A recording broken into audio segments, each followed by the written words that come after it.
Sama-sama saya. Assalamualaikum warahmatullahi wabarakatuh. Selamat siang ya buat teman-teman semuanya, khususnya yang sudah ada di YouTube Solusi Hutang MB. Itu gimana? Kalian sudah nonton belum video yang sempat viral tentang kasus debt collector dari Kredivo yang mana melakukan tindakan yang bukan menurut saya aja ya, tapi menurut semua orang ini adalah tindakan yang tidak pantas sama sekali gitu loh, yang mana debt collectornya itu malah mengajak si debeturnya untuk melakukan perbuatan yang tidak sepantasnya gitu loh, meminta si debeturnya untuk melayani dia kalau belum bisa melakukan pembayaran, dan itu pun secara paksa, dan hal hasil ya endingnya juga digrebek juga oleh orang banyak. Teman-teman yang belum nonton videonya boleh ditonton dulu, nanti setelah ini kita bahas juga ya tindak lanjutnya seperti apa dan harapan kita terhadap otoritas jasa keuangan itu yang seperti apa gitu loh, biar hal-hal seperti ini tidak terulang lagi buat kedepannya, dan jangan sampai ada lagi kasus kredivo berikutnya gitu loh yang dilakukan oleh aplikasi-aplikasi lain. Dan ini kalau bisa kita berharap nanti OJK benar-benar mengasih efek jerahnya. Silahkan ditonton dulu.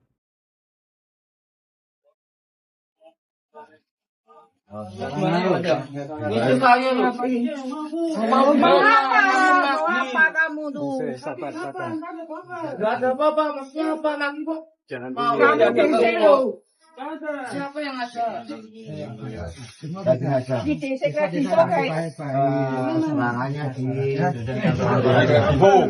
Desa Kredivo. Kamu ngapain? Lo apa? Kamu mau desa Kredivo gak nagih sesuai kopi lo? Sama saya. Masa ini? Masa gimana Pak? Saya nggak bisa bayar pakai uang, terus saya dipaksa pakai. Dulu. Gimana?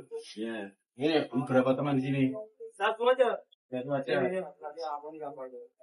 Kurang mana? KTP-nya Ini mana? dari kemarin. KTP itu apanya? Siapa yang tahu apa?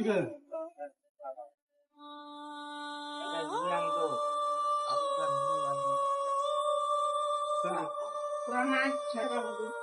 Mbak, Saya sudah tahu dari kemarin. Gak usah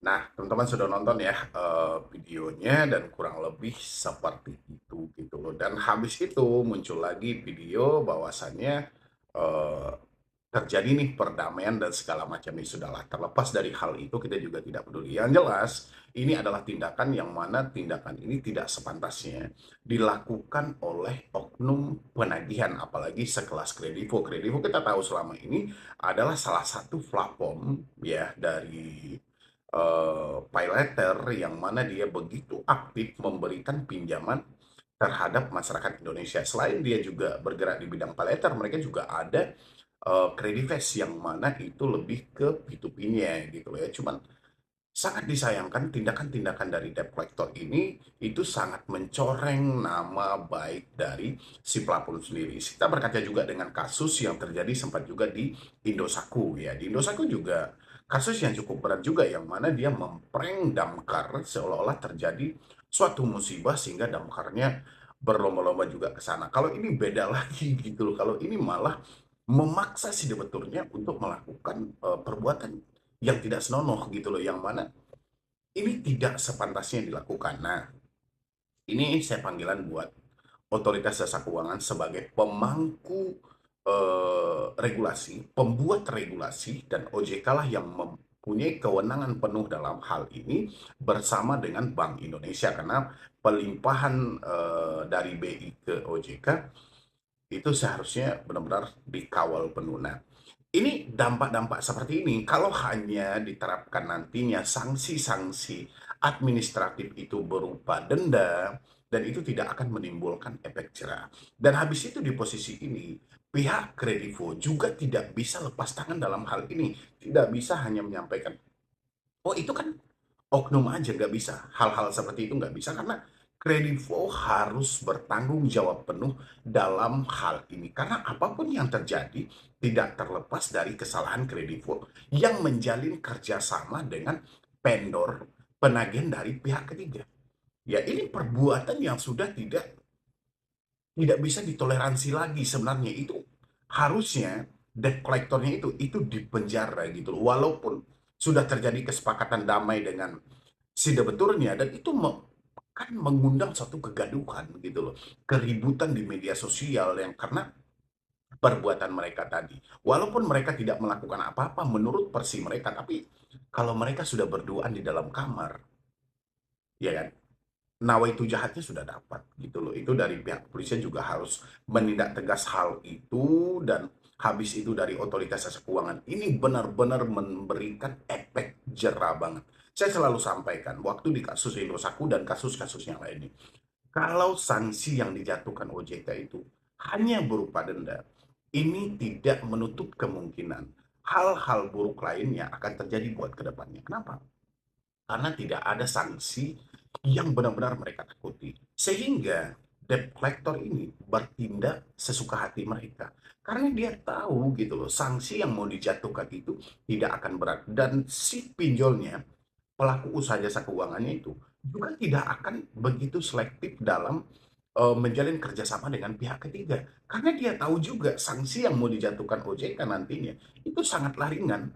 Ya, kalau hanya sanksinya itu berupa denda, sanksinya itu hanya berupa angka dan rupiah, itu adalah hal yang paling ringan. Dari dulu saya suarakan, kalau misalnya ada satu kasus yang terjadi dari pinjaman online, kalau bisa dicabut izinnya dan diumumkan kepada masyarakat, pinjol ini sudah berstatus ilegal dan itu tidak perlu dibayar lagi. Itu yang kita harapkan dari otoritas jasa keuangan. Bukan kita menginginkan hutang ini lunas tanpa dibayar, tidak. Ini lebih kepada pemberian efek jera terhadap pelaku-pelaku usaha jasa keuangan untuk berikutnya.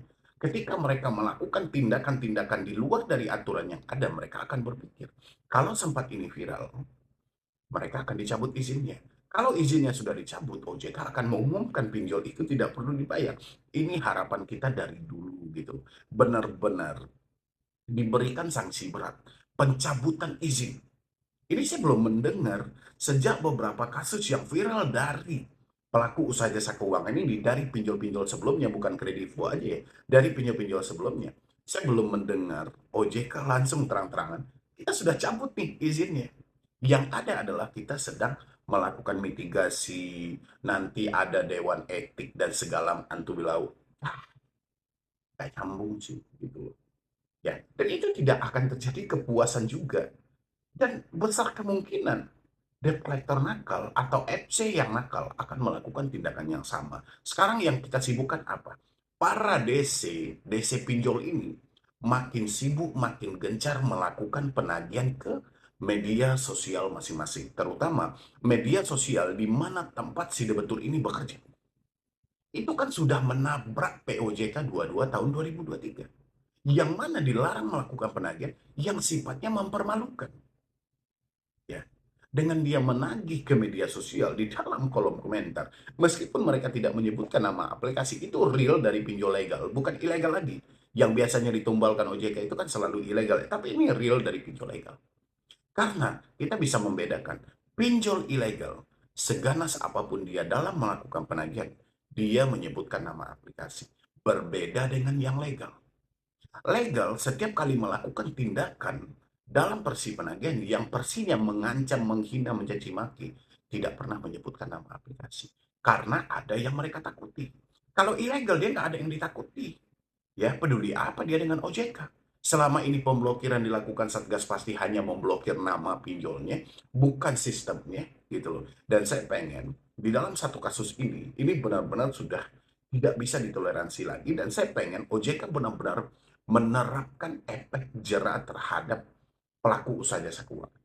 Si kredivonya tetap harus bertanggung jawab penuh. Ya, entah sanksi apa yang mau dijatuhkan OJK, yang penting jangan sanksi uang. Karena kalau sanksi uang, ya nanti uangnya itu masuknya ke OJK. Terus si debeturnya yang mengalami hanya menyisakan luka di dalam hatinya gitu. Si debetur nggak dapat apa-apa ketika OJK menjatuhkan sanksi berupa uang tersebut. Ya, jadi dia hanya mendapat luka, malu, segala macam. Itu yang mereka dapat. OJK dapat apa? OJK dapat duit.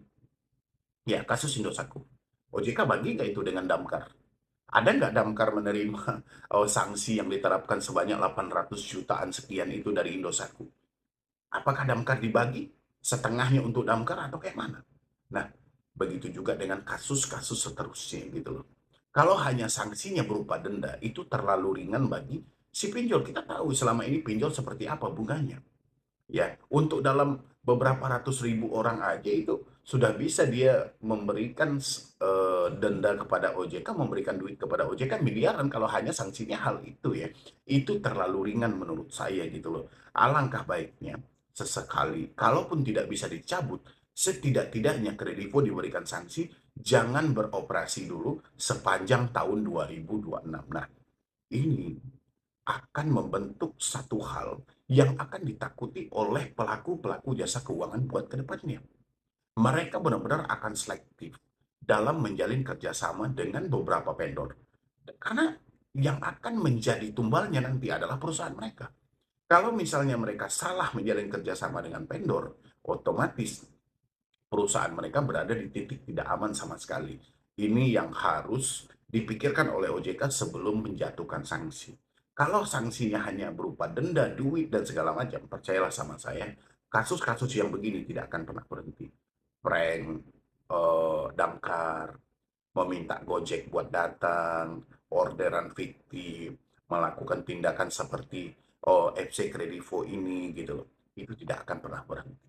Ya, karena efeknya tidak jelas. Dan satu hal lagi sebelum saya juga mengakhiri video ini, buat OJK dan Komdigi. Komdigi hari ini kan lagi gencar tuh untuk memerangi promosi judi online di dalam kolom komentar.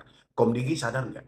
Pinjol legal mempermalukan nasabah melalui media sosial juga. Di kolom komentar juga, terutama di komentar-komentar tempat kerja. Harusnya Komdigi juga melihat hal ini lebih parah daripada judi online yang mau diblokir. Ya, dan saya berharap pemangku kebijakan benar-benar melihat kasus ini secara detail dan memberikan efek jerah secara berat gitu loh, supaya tidak terjadi lagi hal-hal seperti ini terjadi buat berikutnya. Gimana pendapat teman-teman semuanya? Isi di dalam kolom komentar. Nanti yang mau konsultasi dengan saya, silahkan, nomor saya sudah ada tertera di layar itu, teman-teman. Dan jangan lupa juga disupport dan didukung channel Solusi Utang supaya saya makin semangat lagi memberikan motivasi dan edukasi. Jadi sekian dulu dari saya, Medi Broni. Wassalam.